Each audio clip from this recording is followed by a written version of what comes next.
नमस्कार, very good morning viewers. This is your host Indu Rathore. First India के इस special bulletin में आप सभी का स्वागत है। इस स्पेशल बुलेटिन का मोटो है आपकी फिटनेस का ख्याल रखना और साथ ही तमाम बड़ी खबरें हम आपको बताते हैं। तो चलिए आज के दिन की शुरुआत करते हैं कि किस तरह से आज का दिन रहेगा खबरों के लिहाज से। सबसे पहले बात यहाँ पर अलवर की करेंगे। देखिए, नदबई में ज्वेलर की हत्या की आरोपियों की तलाश में खेडली पहुंची पुलिस। दरअसल घाटा भावर की रिंगसपुरा में बदमाशों ने पुलिस पर फायरिंग कर दी और फायरिंग में थानाधिकारी अरुण सिंह बाल बचे। कांस्टेबल बाबूलाल सुरक्षित बताए जा रहे हैं। पुलिस की जवाबी कार्रवाई में तीनों आरोपी हालांकि गिरफ्तार हो गए हैं। देखिए, मांगीलाल उर्फ मानसिंह, आकाश और नरेश को पुलिस ने दबोचा है। इसके अलावा जानकारी आपको ये भी देते हैं कि आरोपियों के पास से देशी कट्टा मिला है और जिंदा कारतूस भी यहाँ पर बरामद हुआ। तीनों आरोपियों के अंतर्राज्यीय गैंग से जुड़े होने की भी आशंका बनी हुई है। फिलहाल पुलिस मामले में जांच कर रही है। बड़ी वारदात की फिराक में थे बदमाश हालांकि गिरफ्तार हो गए हैं। पुलिस ने जवाबी कार्रवाई यहाँ पर की और तीनों आरोपी यहाँ पर गिरफ्तार हो गए हैं। मांगीलाल उर्फ मानसिंह, आकाश और नरेश को पुलिस ने दबोचा है। इसके अलावा देखिए, आरोपियों के पास से देसी कट्टा है वो बरामद हुआ। जिंदा कारतूस भी मिलने की बात सामने आई है। तीनों आरोपी जो है उनके अंतर्राज्यीय गैंग से जुड़े होने की भी आशंका है और फिलहाल पुलिस इस मामले में जांच कर रही है। हालांकि देखिए, बड़ी वारदात की फिराक में थे बदमाश, लेकिन पुलिस ने इनकी जो फिराक जो वारदात करना चाहते थे उसको पुलिस ने नाकाम कर दिया है और यहाँ पर इनकी गिरफ्तारी होगी। महत्वपूर्ण जानकारी इस वक्त की अलवर से।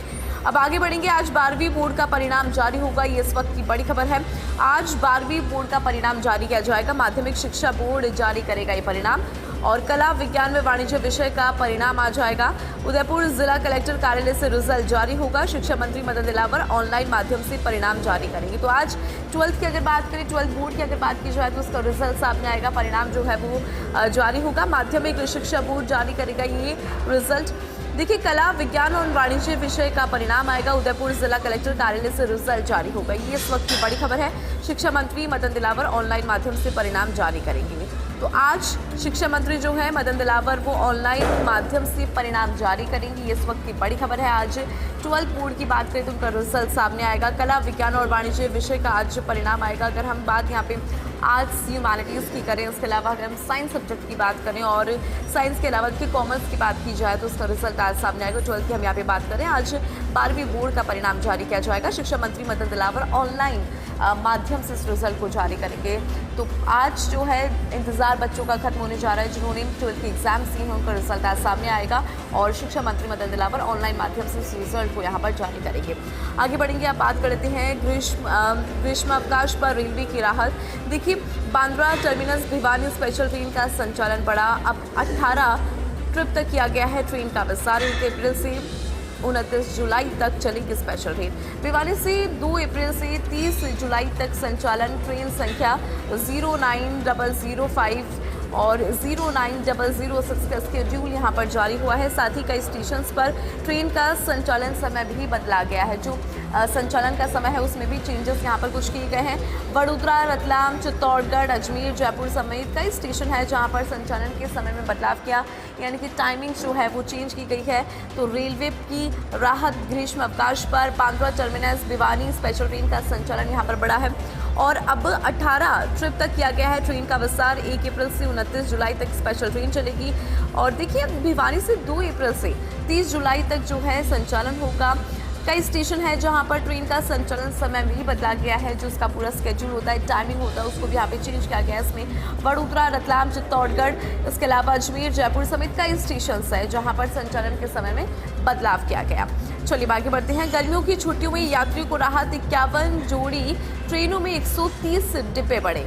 देखिए, अप्रैल में अस्थायी कोच बढ़ोतरी लागू। स्लीपर, एसी और जनरल कोच बढ़ाकर भीड़ कम करने की तैयारी है। जयपुर, जोधपुर, अजमेर और बीकानेर रूट की ट्रेनों में बढ़ोतरी। इसके अलावा दिल्ली, मुंबई, वाराणसी, इंदौर जाने वाली ट्रेनों में अतिरिक्त कोच।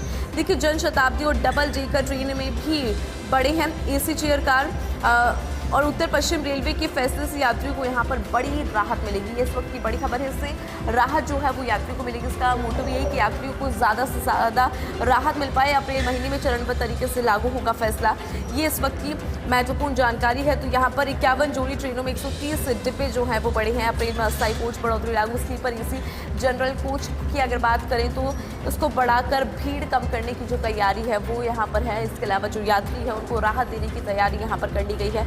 अप्रैल महीने में चरणबद्ध तरीके से इसे लागू कर दिया जाएगा। उत्तर पश्चिम रेलवे के फैसले से यात्रियों को यहाँ पर बड़ी राहत मिलेगी। तो यात्रियों को यहाँ पर राहत मिलने की बात सामने आ रही है। यहाँ पर देखिए 51 जोड़ी ट्रेनों में 130 डिब्बे जो हैं वो बढ़ने की बात सामने आई। तो ये महत्वपूर्ण जानकारी हमने आपको दी। लेकिन अब मेरे पास में फर्स्ट इंडिया ग्रुप द्वारा पब्लिश 2 बड़ी न्यूज़पेपर है। देखिए, सबसे पहले हम बात करेंगे first India daily English newspaper की। इसके अंदर क्या कुछ प्रकाशित आज हुआ उसकी यहाँ पे बात करते हैं। सबसे पहले बात प्राइम मिनिस्टर नरेंद्र मोदी से जुड़ी करेंगे। PM Modi's doctrine, home minister Shah decoded in action ends Naxal era. Decisive leadership under PM Narendra Modi and the uncompromising execution by Amit Shah have together achieved what was once widely considered impossible, the eradication of Naxalism from India's heartland. Their willpower has turned the deadline into a done deal. तो यहाँ पर एक बात का जिक्र किया गया है, वो ये कि जो नक्सलवाद एक समय पे ऐसा लगता था कि भारत से निकालना इम्पॉसिबल है, जिसे कंसिडर ऐसा किया जाता कि ये इम्पॉसिबल है, उसी नक्सलवाद को खत्म करने के लिए यहाँ पर पूरी कोशिश और पूरी ताकत लगाई गई है। Speaking in parliament, Amit Shah declared that India can now be called Naxal free. उन्होंने कहा कि अब भारत को नक्सल फ्री जो है वो हम कह सकते हैं। Asserting that the Modi government ensures citizen security and dismantle entrenched Maoist strongholds through sustained and coordination action. He underscored that while Naxalism spread between 1970 and 2004, a decisive shift occurred after 2014, that is 2014, और जिसके अंदर प्रधानमंत्री नरेंद्र मोदी जो है उन्होंने शपथ ली थी। Modi came to power in 2014, जिसका जिक्र भी हमने किया। By 2026, it's been ended. Shah emphasizes that this transformation was driven by political will, a quality he sharply contrasted with previous governments. In his address, Shah launched a sharp attack on the Congress, accusing it of a decades of policy paralysis and lack of intent that allowed Naxalism to flourish. यहाँ पर देखिए बड़ा आरोप जो है वो opposition पर लगाया गया है, कांग्रेस के ऊपर यहाँ पे बड़ा आरोप लगाया गया है कि इन्होंने डिकेड्स तक जो पॉलिसीज़ की हम बात करें तो उसमें कुछ काम नहीं किया, और जो नक्सल है उनके टाइम में बहुत ज़्यादा बड़ा, ये भी आरोप उन्होंने यहाँ पर लगाया। आगे बढ़ेंगे और महत्वपूर्ण जानकारी आपको देते हैं कि क्या कुछ और है इस अखबार में। Under Modi, anyone who fires will be met with bullets. Shah, a day before his deadline ends, Union Home Minister Amit Shah on Monday declared that India is now effectively free from Naxal violence. जिसका जिक्र अभी हमने किया, जिस नक्सलवाद की हम बात कर रहे हैं उसका भी यहाँ पर जिक्र नज़र आता है, क्योंकि जो यूनियन होम मिनिस्टर है उनकी तरफ से ये डिक्लेयर किया गया कि इंडिया जो है वो नक्सल फ्री हो चुकी है, नक्सल वायलेंस जो है वो अब खत्म हो चुका है। Speaking in the Lok Sabha during a debate on efforts to eliminate LWE, Shah blamed Congress for decades-long spread of Naxalism, saying successive governments between 1970 and 2004 did little to tackle the menace. He said 12 states had become part of the Red Corridor with 12 crore people living under the shadow of Naxal violence. Over the years, around 20,000 people and 25,000 security personnel lost their lives in the conflict. Shah cited the success of recent operation, including Operation Black Forest, which lasted 21 days, resulting in 30 Naxals killed and 21 major Naxal leaders eliminated. यहाँ पर देखिए गृह मंत्री अमित शाह ने नक्सलवाद का जिक्र किया और नक्सलवाद को किस तरह से खत्म किया गया। कंपैरिजन जो है पिछले ओपोजिशन की अगर बात करें, जो कि आज ओपोजिशन में जब उनकी सरकार हुआ करती थी, किस तरह से नक्सलिज्म जो फ्लरिश होता गया भारत के अंदर, उसका भी जिक्र किया। और आज हम कह सकते हैं कि भारत जो है वो नक्सल फ्री है। यहाँ पर कितने नक्सलवाद है जिनको खत्म किया गया है, उसकी अगर बात करें तो 30 नक्सल्स की बात यहाँ पर सामने आ रही है, जिनको देखिए 21 दिनों के अंदर उनका खात्मा यहाँ पर हुआ है, जो बहुत ज़रूरी भी था, क्योंकि उसकी वजह से वॉयलेंस जो है उस एरिया में लगातार बढ़ भी रहा। तब आगे बढ़ेंगे। Everyone is working hard for the BJP NDA hat-trick in Assam, PM Modi, ये प्रधानमंत्री की तरफ से कहा गया है। Accusing the Congress of allowing land grabbing by infiltrators, PM Narendra Modi said on Monday that infiltration into Assam is not just an election issue, but it's about safeguarding identity of state and national security. Addressing virtually the BJP's booth level workers in Assam ahead of April 9 assembly polls, Modi said the other states saw a long span of instability, but things changed over past decade as the party's double-engine government made every effort to ensure peace. यहाँ पर उन्होंने double engine सरकार का जिक्र किया कि double engine सरकार is working for the peace क्योंकि जो public peace है that is priority. Also, there is a need to remind first-time voters of the misrule of previous Congress government in Assam and caution them that even the smallest mistake can push the state back. He said nothing that the BJP members were working hard to ensure a hat-trick for the party in the state. यहाँ पर उन्होंने कहा कि छोटी सी गलती जो है वो स्टेट को पीछे लेकर जा सकती है. ये एक महत्वपूर्ण स्टेटमेंट उनकी तरफ से. Now let's talk about Trump. Will blow up Kharg oil wells Trump wants Iran. US President Donald Trump on Monday threatened to blow up and completely obliterate Iran's electric generating plants and Kharg Island if a deal between Tehran and Washington is not reached soon. He said this would be in retribution for our many soldiers and other that Iran has butchered, killed over old regime's 47-year regime of terror.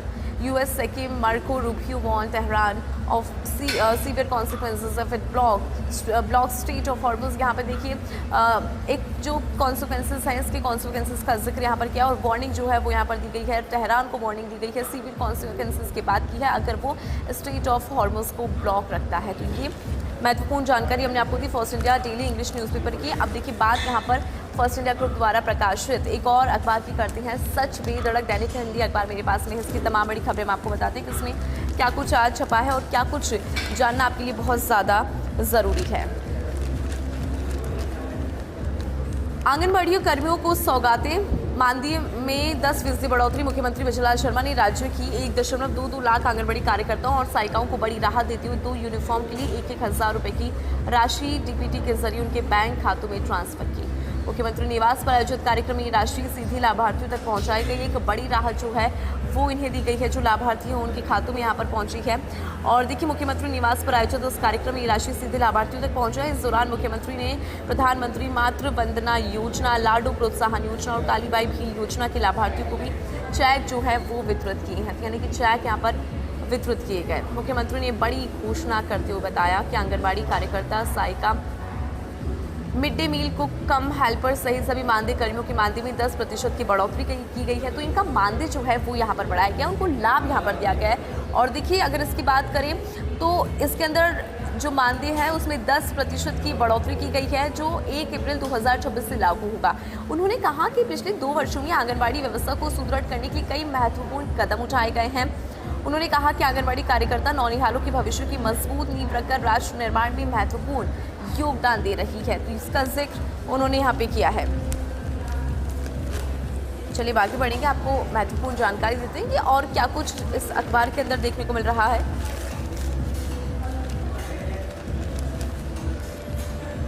चलिए देखिए बात यहाँ पे हम करेंगे भारतीय यूरोपीय संघ साझेदारी की जिसको नई गति देने पर मंथन. दरअसल लोकसभा अध्यक्ष ओम बिरला ने सोमवार को संसद भवन में एंजेलिका निबलर MEP की नेतृत्व में आए यूरोपीय संसद के भारत संबंधी प्रतिनिधिमंडल से मुलाकात की.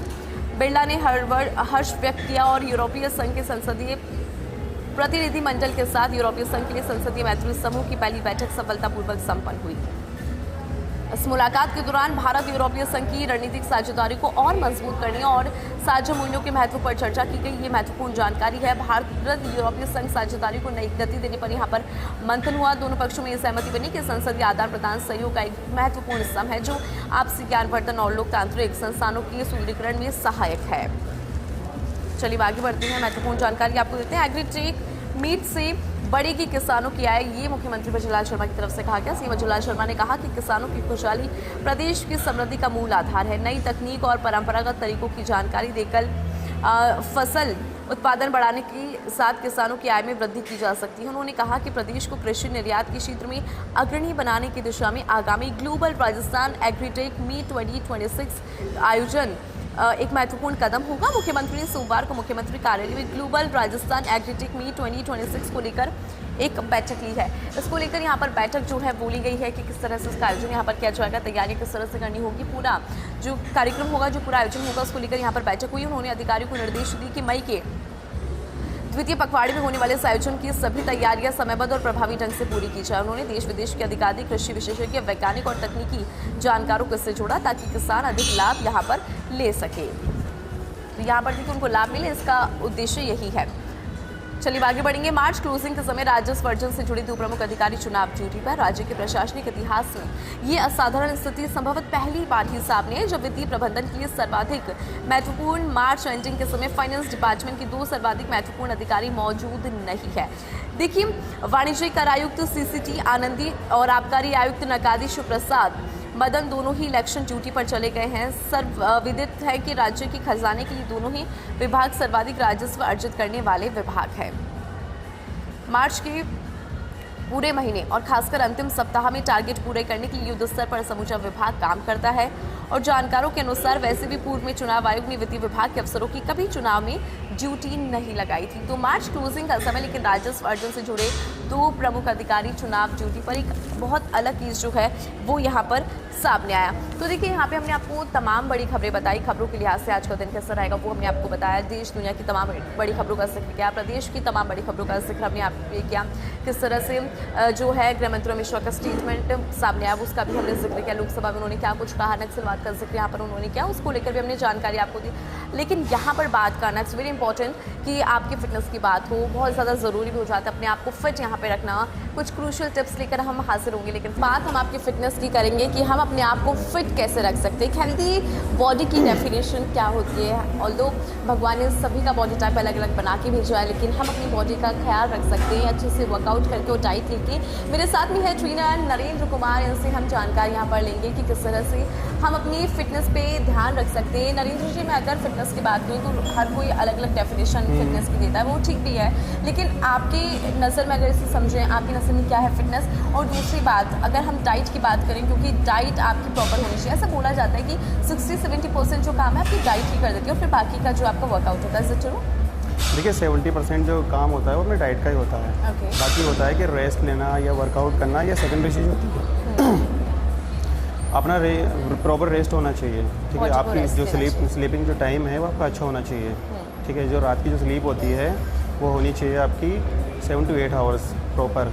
अगर उसके बीच आपकी स्लीप टूटती है तो इसमें आपकी फिटनेस गोल्स अचीव करने में वो दिक्कत आती है। अच्छा, आपने स्लीपिंग की यहाँ पे बात करी, जो हमारा स्केड्यूल है उसकी बात करी कि it should be of 6 to 7 hours. मुझे ये बात समझनी है कि इसके कॉन्सिक्वेंसेस क्या है। एक दिन अगर ठीक है हमारी नींद पूरी नहीं होती है, दैट इज समथिंग डिफरेंट, लेकिन अगर रोज़ ये चीज़ रिपीट होती है तो बोलते हैं उसके कॉन्सिक्वेंसेस बहुत ज़्यादा होते हैं। नहीं, आपकी बॉडी पर उसके क्या इफेक्ट? 1-2 दिन का कोई डिफरेंस नहीं करता इस पर। अगर आपकी कंटिन्यूसली स्लीप आपकी बिगड़ रही है तो फिर वो स्ट्रेस लेवल आपका रहेगा, स्ट्रेस बढ़ता है, स्ट्रेस भी बढ़ता है और उसके साथ ही आपकी डाइट भी बिगड़ेगी, ठीक है। जो पूरे दिन एंजाइटी भी होती है, एंजाइटी भी होती है, ठीक है। आप उस तरह से परफॉर्मेंस नहीं कर पाएंगे जिस तरह से आपको करना चाहिए, ठीक है। जो परफॉर्मेंस आपकी होती है वो आपकी परफॉर्मेंस नहीं कर पाएंगे आप, ठीक है। ठीक है। अभी आपने इसका जवाब भी दिया कि किस तरह से जो हमारी नींद है वो यहाँ पे असर डालती है। मुझे डाइट को लेकर आपसे जानना है कि आज हम जंक फूड अगर देखें तो बहुत ज़्यादा स्ट्रीट फूड की तरफ लोग बढ़ते हैं। हम इटालियन फूड देख लें, चाइनीज़ फूड देख लें, जो कि हमारी बॉडी के लिए हेल्दी नहीं है। Once in a blue moon सब कुछ चलता है, अगर आप कभी कभी खा रहे हैं तो कोई प्रॉब्लम नहीं है, लेकिन रोज़ यही चीज़ हो जाती है। शाम का जो वक्त होता है, सुबह से शाम तक तो हम लोग फिर भी हेल्दी डाइट खा पाते हैं, लेकिन शाम को क्रेविंग्स होने लग जाती है। उसके लिए क्या करना चाहिए, क्या ऑप्शन हम देखो? एक तो होता है कि आपका डेली का जो अपना कैलोरी इंटेक होता है, ठीक है, आपको उसके अकॉर्डिंग ही रह के आपको वो करना चाहिए, डाइट प्लान बनाना चाहिए, ठीक है। अगर आपने दिन भर में आपको क्रेविंग्स होती है रात को, ठीक है, तो एक होता है कि कभी कभी चीप डाइट करना, ठीक है, लेकिन उसका आपको रहता है कि कैलोरी डेफिसिट करना। जैसे आज आपको मान लो खाना है तो आप सुबह से आपको कैलोरी डेफिसिट करेंगे उसका, आपको बैलेंस करनी, बैलेंस डाइट करनी होती है। जैसे अपना कैलोरी इंटेक होता है उसमें मैक्रोज और माइक्रोज को ध्यान में रखकर ही अपना कैलोरी के मैक्रोज होता है अपने माइक्रोन्यूट्रिएंट्स, माइक्रोज होता है मल्टीविटामिन एंड ये मिनरल्स, वो water minerals. Alright, thank you so much sir. तो उन्होंने हमें जानकारी भी दी और बहुत आसान शब्दों में फिटनेस को समझाया कि फिटनेस एक दिन में आने वाली चीज़ नहीं है। फिटनेस के लिए आपको रोज़ कोशिश करनी होती है। फिटनेस के लिए आपका रूटीन जो है वो प्रॉपर होना चाहिए। आपकी जो स्लीपिंग स्केड्यूल है उसको आप बैलेंस करें। Apart from sleeping schedule we talk about healthy diet, ये बहुत ज़्यादा मैटर करती है। प्लस जिस तरह से हम देखते हैं कि शाम के वक्त में सभी को क्रेविंग्स होने लगती है, तो हमें एक डाइट को बैलेंस करना इज़ वेरी इंपॉर्टेंट। अगर आपके साथ ये प्रॉब्लम है तो आप सुबह से अपनी डाइट को बैलेंस करके अपनी डाइट में अच्छी चीज़ें इंक्लूड करके हेल्दी लाइफस्टाइल जी सकते हैं। और कहते भी ना, अगर आपका लाइफस्टाइल हेल्दी है तो आपका कॉन्फिडेंस बढ़ता है, आप अपना काम अच्छे से कर पाते हैं, ऑल्सो आप अच्छे से परफॉर्म कर पाते हैं। कल फिर से मुलाकात होगी इस स्पेशल बुलेटिन में, जहां हम फिर से बात आपके फिटनेस की करेंगे, कुछ और टिप्स बताएंगे, अलग अलग बॉडी टाइप के सबसे वर्कआउट क्या है उस पर भी बात करेंगे। बहुत सारी बातें हैं फिटनेस को लेकर, वो कल करेंगे। लेकिन फिलहाल मुझे दीजिए इजाज़त, नमस्कार।